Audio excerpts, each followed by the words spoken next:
ನಮಸ್ತೆ, welcome back to my channel.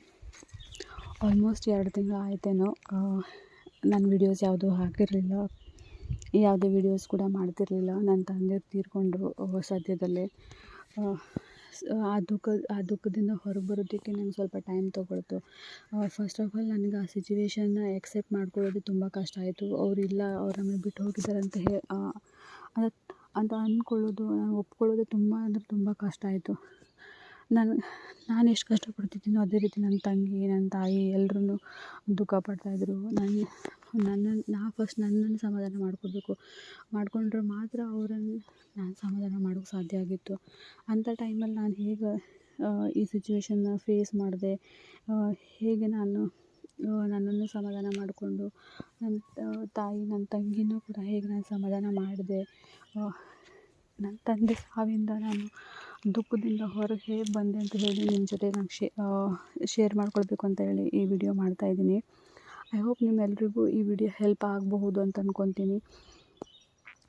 ನನ್ನ ತಂದೆ ತೀರ್ಕೊಂಡ ದಿನ ನಾನು ಅವ್ರ ಡೆಡ್ ಬಾಡಿ ನೋಡ್ತಾ ಇದ್ದೆ. ನನಗೆ ನನ್ನ ಹತ್ರ ಆಗ್ತಾನೇ ಇರಲಿಲ್ಲ. ನಾನು ಜಾಸ್ತಿ ನನ್ನ ದೇಹದಲ್ಲಿ ಆಗೋ ಬದಲಾವಣೆನ ನಾನು ಜಾಸ್ತಿ ಒಬ್ಸರ್ವ್ ಮಾಡ್ತೀನಿ, ಗಮನ ಕೊಡ್ತೀನಿ. ನಾನು ಆ್ಯಸ್ ಎ ಯೋಗ ಥೆರಪಿಸ್ಟ್ ಅದು ಇಂಪಾರ್ಟೆಂಟ್ ಕೂಡ ಹೌದು. ಎಷ್ಟು ಎದೆ ಬಡಿತ ಜೋರಾಗಿತ್ತು ಅಂತ ಹೇಳಿದ್ರೆ, ನನ್ನ ಎದೆ ಬಡಿತ ಜೋರಾಗಿದ್ದಕ್ಕೆ ಎದೆ ಬಡಿತನೇ ನಿಂತು ಹೋಗುತ್ತೆ ಅನ್ನುವಷ್ಟು ಜೋರಾಗಿ ಬಡಿತಾ ಇತ್ತು. ನನಗೆ ಕಂಟ್ರೋಲ್ ಆಗ್ತಾ ಇರಲಿಲ್ಲ. ಕೈಕಾಲು ತುಂಬ ನಡುಗ್ತಾ ಇತ್ತು ಆ ದಿನ. ಆದರೂ ಕೂಡ ಧೈರ್ಯ ತಂದ್ಕೊಂಡು ಎಲ್ರಿಗೂ ಸಮಾಧಾನ ಮಾಡಿ, ಅಂಥ ಟೈಮಲ್ಲಿ ನಮ್ಮ ರಿಲೇಟಿವ್ಸ್ ಯಾರೂ ಕೂಡ ಬಂದಿರಲಿಲ್ಲ. ನಾವೇ ಇದ್ವಿ, ನಾನು, ನನ್ನ ತಂಗಿ, ತಾಯಿ ಇರಷ್ಟಿದ್ರು. ನಮ್ಮ ತಮ್ಮ ಕೂಡ ಬಂದಿರಲಿಲ್ಲ ಆ ಟೈಮಲ್ಲಿ. ಮುಂದೆ ಏನು ಕೆಲಸ ಮಾಡಬೇಕು, ಏನೇನು ಮಾಡಬೇಕು ಅದೆಲ್ಲರಿಗೂ ಕಾಲ್ ಮಾಡಿ ಹೇಳೋದು ಎಲ್ಲದು ತುಂಬ ಕಷ್ಟ ಆಯಿತು. ಸ್ಟಿಲ್ ನಾನು ಮ್ಯಾನೇಜ್ ಮಾಡಿದೆ. ಅಂಥ ಟೈಮಲ್ಲಿ ಏನು ಮಾಡಬೇಕು ಅಂತಲೇ ತೋಚಲ್ಲ. ಆ ರೀತಿ ನಮ್ಮ ದೇಹದೊಳಗೆ ಹಾರ್ಮೋನಲ್ ಚೇಂಜಸ್ ಆಗಿ ಏನು ಮಾಡಬೇಕು ಏನು ನಮ್ಮ ಕಣ್ಣಿಗೆ ತೋಚೋದೇ ಇಲ್ಲ. ಅಂಥ ಟೈಮಲ್ಲಿ ಎಲ್ರಿಗೂ ಹೇಳ್ತಾ ಇರೋದು, ನಾನಷ್ಟೇ ಅಲ್ಲ, ನೀವು ಪ್ರತಿಯೊಬ್ಬರೂ ಅಷ್ಟೇ, ಯಾವುದೇ ರೀತಿ ಡಿಪ್ರೆಷನ್ಗೆ ಹೋಗಲಿ, ಯಾವುದೇ ರೀತಿ ಈ ಥರ ಸ್ಟ್ರಗಲ್ ಮಾಡುವಾಗ, ಈ ಥರ ದುಃಖ ಸಿಚುವೇಷನಲ್ಲಿ ದಯವಿಟ್ಟು ದೀರ್ಘವಾದ ಉಸಿರು ಬಿಡೋದು. ಅಟ್ಲೀಸ್ಟ್ ಒಂದು 10 ನಿಮಿಷ. ಕಷ್ಟ ಆಗುತ್ತೆ ಗೊತ್ತು, ನನಗೂ ಆಗ್ತಿರಲಿಲ್ಲ. ಆದರೆ ಧೈರ್ಯ ಮಾಡಿಕೊಂಡು ಒಂದು 10 ನಿಮಿಷ ದೀರ್ಘವಾದ ಉಸಿರು ಬಿಡಿ. ಆ ಟೈಮಲ್ಲಿ ನೀವು ಅದನ್ನು ಒಬ್ಸರ್ವ್ ಮಾಡಿ, ಗಮನ ಕೊಡಿ ಅದ್ರ ಮೇಲೆ. ಆ ರೀತಿ ಮಾಡಿದ್ರೆ ನಿಮ್ಮ ಮನಸ್ಸನ್ನು ನೀವು ಸ್ಥಿರವಾಗಿಟ್ಕೊಳ್ಬೋದು, ಹಿಡಿತದಲ್ಲಿ ಇಟ್ಕೊಳ್ಬೋದು. ಈ ರೀತಿ ಮಾಡೋದ್ರಿಂದ ನೆಕ್ಸ್ಟ್ ನೀವು ಏನು ಮಾಡಬೇಕು, ನೆಕ್ಸ್ಟ್ ಕೆಲಸ ಏನು ಮಾಡಬೇಕು ಅಂತ ಹೇಳಿದ್ರು ಅಟ್ಲೀಸ್ಟ್ ತೋಚುತ್ತೆ. ಯೋಚನೆ ಮಾಡೋದಕ್ಕೆ ನಿಮ್ಗೆ ಆಗುತ್ತೆ, ಅಂದರೆ ಕೆಪಬಲ್ ಆಗ್ತೀರ ನೀವು. ಅದೇ ರೀತಿ ನನ್ನ ತಂದೆ ತೀರ್ಕೊಂಡು ನೆಕ್ಸ್ಟ್ ಡೇ ತೀರ್ಕೊಂಡಿದ್ದ ದಿನ ನನಗೇನು ಕನಸು ಬಿದ್ದಿರಲಿಲ್ಲ. ಆದರೆ ನನ್ನ ತಂದೆ ತೀರ್ಕೊಂಡಿದ್ದು next almost 11 to 12 days continues ಕನಸಲ್ಲಿ ಬರ್ತಾಯಿದ್ರು. ನನಗೆ ತುಂಬ ಭಯ ಆಗ್ತಾಯಿತ್ತು. ರಾತ್ರಿ ನಿದ್ದೆ ಮಾಡೋಕೆ ಭಯ ಆಗ್ತಾಯಿತ್ತು. ನಿದ್ದೆ ಮಾಡುವಾಗ ನನಗೆ ರಾತ್ರಿ ಆಯಿತು ಅಂದರೆ ನನಗೆ ನಾನೇ ಡಿಪ್ರೆಷನ್ಗೆ ಹೋಗೋ ಪರಿಸ್ಥಿತಿ ಬಂದುಬಿಟ್ಟಿತ್ತು. ಅಷ್ಟು ಅಂದರೆ ಕನಸಲ್ಲಿ ಬರ್ತಾರೆ. ಆಮೇಲೆ ನನಗೆ ಹೊರಗಡೆ ಓಡಾಡ್ತಾರೆ ಅನ್ನಿಸ್ತಾ ಇತ್ತು. ಅದು ನಮ್ಮದು ಅಸಂಪ್ಷನ್ ಅಷ್ಟೇ, ಆ ರೀತಿ ಏನು ಆಗಿರಲ್ಲ.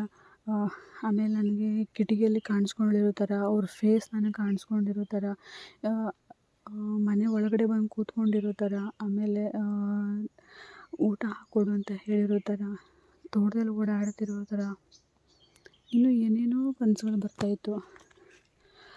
ಬಟ್ ನಾನು ಯೋಚನೆ ಮಾಡಿದೆ, ಇದೇ ರೀತಿ ಆಗ್ತಾ ಹೋದರೆ, ನಾನೇ ಹೆದರ್ಕೊಳ್ತಾ ಹೋದರೆ ಅವರಿಬ್ರಿಗೆ ಹೇಗೆ ಸಮಾಧಾನ ಮಾಡಲಿ. ಅದಕ್ಕಾಗಿ ನಾನು ಕನಸಲ್ಲಿ ಬಂದಿರೋದು ನಾನು ಹೇಳ್ಕೊಂಡು ಇಲ್ಲ, ಆದರೆ ನಾನೇ ಸಮಾಧಾನ ಮಾಡ್ಕೋಬೇಕಿತ್ತು. ಅದಕ್ಕಾಗಿ ಅಂಥ ಟೈಮಲ್ಲಿ ಈ ಥರ ಟೈಮಲ್ಲಿ ಪರಿಸ್ಥಿತಿಯಲ್ಲಿ ನಾವು ಫ್ರೀ ಆಗಿದ್ದರೆ ಇನ್ನೂ ಜಾಸ್ತಿ ಯೋಚನೆಗಳು ಬರುತ್ತೆ. ಅಥವಾ ಒಬ್ಬಂಟಿಯಾಗಿ ಕೂತ್ಕೊಂಡಿರಬಾರ್ದು. ನಾನು ಇದರಲ್ಲಿ ಯೋಗ ಯೋಗದಲ್ಲಿ ಇದು ಕರ್ಮಯೋಗ ಕೇಳಿರ್ತಾರೆ ಎಲ್ಲರೂ. ಕರ್ಮಯೋಗನ ನಾನು ಇನ್ಕ್ಲೂಡ್ ಮಾಡಿಕೊಂಡೆ, ಅಡ್ಯಾಪ್ಟ್ ಮಾಡಿಕೊಂಡೆ. ನಮ್ಮದು ತೋಟ ಇದೆ, ದನ ಕರುಗಳಿದೆ. ಬೆಳಿಗ್ಗೆ 6 ಗಂಟೆಯಿಂದ ರಾತ್ರಿ 9 ಗಂಟೆಯೂ ಅಷ್ಟು ಬ್ಯುಸಿಯಾಗಿರುತ್ತೆ. ಅಂದರೆ ಯಾವುದೇ ರೀತಿ ಯೋಚನೆ ಕೂಡ ನನಗೆ ಬರಬಾರ್ದು, ಈ ರೀತಿ ಆಗಿದೆ ಅನ್ನೋ ಯೋಚನೆ ಕೂಡ ಬರಬಾರ್ದು. ಅದಕ್ಕಾಗಿ ನಾನು ದನ ಕರುಗಳಿಗೆ ಮೈ ತೊಳೆಸೋದು, ಮೇಯ್ಸೋಕೆ ಕರ್ಕೊಂಡು ಹೋಗೋದು. ನಮ್ಮ ತೋಟದಲ್ಲೇ ನಾನು ದನ ಕರುಗಳು ನಮ್ಮ ತೋಟದ ಒಳಗಡೆನೇ ಬಿಡೋಕ್ಕೆ ಶುರು ಮಾಡಿದೆ. ಅಂದರೆ ನಾನೇ ನೋಡಿಕೊಂಡು ನಾನು ಅದ್ರ ಜೊತೆ ಮಾತಾಡ್ತಿದ್ದೆ. ಹೇಗೆ ಮನುಷ್ಯರ ಜೊತೆ ನಾವು ಕಮ್ಯುನಿಕೇಷನ್ ಮಾಡ್ತೀವೋ ಅದೇ ರೀತಿ ಅದ್ರ ಜೊತೆ ಮಾತಾಡೋದು, ಮೈ ಮುಟ್ಟು ಮಾತಾಡಿಸೋದು, ಮೈ ಸವರೋದು, ಆಮೇಲೆ ಅದಕ್ಕೆ ಮೈ ತೊಳೆಸೋದು, ನೀರು ಕೊಡೋದು, ಕೊಟ್ಟಿಗೆ ಸಗಣಿ ತೆಗೆದು ಕೊಟ್ಟಿಗೆ ತೊಳೆಯೋದು. ಇದೆಲ್ಲ ಕೆಲಸನೂ ನಾನು ಫಿಸಿಕಲಿ ಇನ್ವಾಲ್ವ್ ಆಗಿರಬೇಕು. ನನ್ನ ಮೈಂಡಿಗೆ ಯಾವುದೇ ರೀತಿ ಕೆಟ್ಟ ಯೋಚನೆಗಳು ಬರ್ದೇ ಇರೋ ಹಾಗೆ ನೋಡ್ಕೊಳ್ಬೇಕು ಅಂಥೇಳಿ ಈ ರೀತಿ ಕೆಲಸಗಳನ್ನು ಕಂಟಿನ್ಯೂಸ್ ಮಾಡೋಕ್ಕೆ ಶುರು ಮಾಡಿದೆ. ಅದಾದಮೇಲೆ ಸಂಜೆ ಆದಮೇಲೆ ಒಂದು ಮಲಗೋಕೆ ಒಂದು 2 ಗಂಟೆ ಮೊದಲು ವೀಡಿಯೋಸ್ ನೋಡೋಕ್ಕೆ ಶುರು ಮಾಡಿದೆ. ಯಾವ್ದು ಅಂದರೆ ಯಾವ್ದಾದ್ರು ಕಾಮಿಡಿ ವೀಡಿಯೋಸ್ ನೋಡೋದಾಗಲಿ, ಮೋಟಿವೇಶ್ನಲ್ ವೀಡಿಯೋಸ್ ನೋಡೋದಾಗಲಿ, ನಮ್ಮನ್ನು ನಾವು ಹೇಗೆ ಫೇಸ್ ಮಾಡ್ಕೊಳ್ಳೋದು ಆ ರೀತಿ ವೀಡಿಯೋಸ್ಗಳು ನೋಡೋಕ್ಕೆ ಶುರು ಮಾಡಿದೆ. ಇದರಿಂದಾಗಿ ನನ್ನಲ್ಲಿ ಹಾರ್ಮೋನಲ್ ಚೇಂಜಸ್ ಆಗೋಕ್ಕೆ ಶುರುವಾಯಿತು. ಅಂದರೆ ಹ್ಯಾಪಿ ಹಾರ್ಮೋನಲ್ ಪ್ರೊಡ್ಯೂಸ್ ಆಗೋಕ್ಕೆ ಶುರುವಾಯಿತು. ಇದರಿಂದಾಗಿ ನನಗೆ ರಾತ್ರಿ ನಿದ್ದೆ ಅಂದರೆ ರಾತ್ರಿ ಭಯ ಹೊರಟೋಯ್ತು. ನಿದ್ದೆ ಕಣ್ಣು ಮುಚ್ಚಿದ್ರೆ ನನಗೆ ಕನಸು ಬೀಳತ್ತೆ ಅನ್ನೋ ಭಯ ಬರ್ತಿತ್ತಲ್ಲ, ಅದೆಲ್ಲ ಹೊರಟೋಯ್ತು.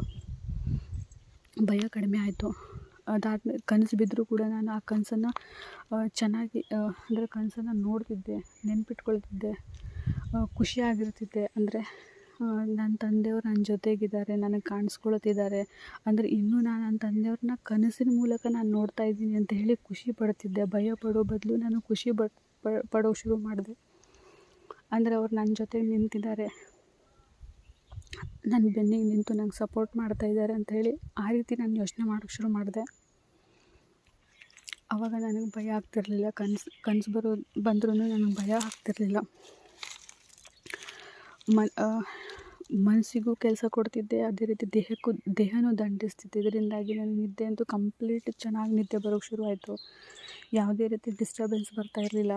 ಮೊದಲು ಸ್ಟಾರ್ಟಿಂಗ್ ಅವ್ರ ತಂದೆಯವ್ರು ತೀರ್ಕೊಂಡಿದ್ದ ದಿನದಲ್ಲಿ ಸ್ವಲ್ಪ ನನಗೆ ಭಯ ಇರ್ತಿತ್ತು. ಅದಕ್ಕೆ ಫ್ಯಾನ್ ಜೋರಾಗಿ ಇಟ್ಕೊಂಡು ಮಲಗ್ತಿದ್ದೆ. ಏನೇನೋ ಎಲ್ಲರೂ ಕೂಡ ಇದೇ ಥರ ಮಾಡಿರ್ತೀರ, ಹೊರಗಡೆ ಏನೋ ಶಬ್ದ ಕೇಳಿಸ್ತಿದೆ ಆ ಥರ ಎಲ್ಲ ಫೀಲ್ ಮಾಡಿಕೊಂಡು ಈ ಥರ ಫ್ಯಾನ್ ಜೋರಾಗಿ ಇಟ್ಕೊಳ್ಳೋದು, ಇಲ್ಲ ಜೋರಾಗಿ ಮ್ಯೂಸಿಕ್ ಹಾಕ್ಕೊಂಡು ಮಲಗೋದು, ಈ ರೀತಿ ಎಲ್ಲ ಇರುತ್ತೆ. ಅದೇ ರೀತಿ ನನ್ನ ಲೈಫಲ್ಲಿ ಇದೇ ಥರ ಆಗಿತ್ತು. ಬಟ್ ಎಲ್ಲದನ್ನು ನಾನು ಫೇಸ್ ಮಾಡ್ಕೊಂಡು ಬಂದೆ. ಅದಾದಮೇಲೆ ನಮ್ಮ ಜಾಗದಲ್ಲೇ ಅಂತ್ಯಕ್ರಿಯೆ ಕೂಡ ಮಾಡಿರೋದು. ನಾನು ಅಂತ್ಯಕ್ರಿಯೆ ಮಾಡಿರೋ ಜಾಗದ ಹತ್ತಿರ ಹೋಗ್ಕೊಂಡು ಅದನ್ನು ನೋಡಿಕೊಂಡು ನನ್ನ ತಂದೆಯವರು ಇಲ್ಲೇ ಇದ್ದಾರೆ ಅಂತೇಳಿ ಎಲ್ಲೂ ಹೋಗಿಲ್ಲ, ಇಲ್ಲೇ ಇದ್ದಾರೆ ಅಂತೇಳಿ ಫೀಲ್ ಮಾಡ್ಕೊಳ್ತಿದ್ದೆ. ನಮ್ಮ ಜೊತೆಗೇ ಇದ್ದಾರೆ ಅಂಥೇಳಿ ಅಂದ್ಕೊತಿದ್ದೆ, ಅವ್ರ ಜೊತೆ ಮಾತಾಡ್ತಿದ್ದೆ. ಈ ರೀತಿ ಎಲ್ಲ ಮಾಡೋದ್ರಿಂದಾಗಿ ನನಗೆ ತುಂಬ ಬೇಗನೆ ಅದರಿಂದ ಹೊರಬರುವಾಗಾಯಿತು. ಅದು ಎಲ್ಲದಕ್ಕಿಂತ ಮೊದಲು ನಾನು ಜಾಸ್ತಿ ಅಂದರೆ ನಾನು ಪರಿಸ್ಥಿತಿನ ಎಕ್ಸೆಪ್ಟ್ ಮಾಡಿಕೊಂಡೆ. ಮತ್ತು ಬರಲ್ಲ ಅಂತೇಳೋದು, ಸಿಚುವೇಶನನ್ನು ಅರ್ಥ ಮಾಡಿಕೊಂಡೆ. ಅವರಿಗೆ ಅವ್ರ ಆತ್ಮಕ್ಕೆ ಮುಕ್ತಿ ಕೊಡಬೇಕು ಅನ್ನೋದು ನಾನು ಅರ್ಥ ಮಾಡಿಕೊಂಡೆ. ನಾವಿಲ್ಲಿ ಸ್ಟ್ರಗಲ್ ಮಾಡ್ತಿರಬಾರ್ದು, ನಾನು ದುಃಖ ಪಡ್ತಿರಬಾರ್ದು. ನಾವು ದುಃಖ ಪಡ್ತಿದ್ರೆ ಯಾರೇ ಆಗಲಿ ತಂದೆ ತಾಯಿಗಳು ಮಕ್ಕಳು ದುಃಖ ಪಡೋದನ್ನು ನೋಡಲ್ಲ. ನಾವು ದುಃಖ ಪಡ್ತಿದ್ರೆ ಅವರಲ್ಲಿ ಖುಷಿಯಾಗಿರಲ್ಲ, ಅವ್ರ ಆತ್ಮಕ್ಕೆ ಶಾಂತಿ ಸಿಗಲ್ಲ ಅಂತ ಹೇಳಿ ನಾನು ದುಃಖ ಪಡೋದನ್ನು ಕಡಿಮೆ ಮಾಡಿದೆ.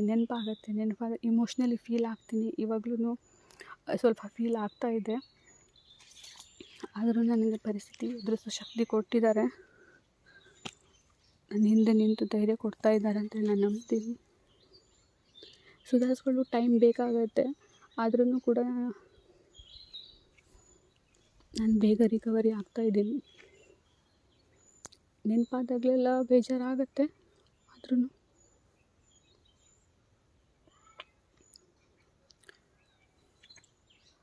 ನಾನು ದುಃಖಪಟ್ಟರೆ ಅವರಲ್ಲಿ ಬೇಜಾರು ಮಾಡ್ಕೊಳ್ತಾರೆ ಅಂತೇಳಿ ಆ ದುಃಖ ಪಡಬಾರ್ದು ಅಂತ ಡಿಸೈಡ್ ಮಾಡ್ಕೊಳ್ತೀನಿ. ಇನ್ನೂ ಸ್ವಲ್ಪ ಅಂದರೆ ಕಡಿಮೆ ಆಗ್ತಾ ಇದೆ, ಆದ್ರೂ 100% ಕಡಿಮೆ ಆಗಬೇಕು ಅಂದರೆ ಇನ್ನೂ ಸ್ವಲ್ಪ ಟೈಮ್ ಬೇಕಾಗುತ್ತೆ. ಎಲ್ರಿಗೂ ಅಷ್ಟೇ ಇದೇ ಥರ ಆಗುತ್ತೆ, ಕ್ವೈಟ್ ಕಾಮನ್.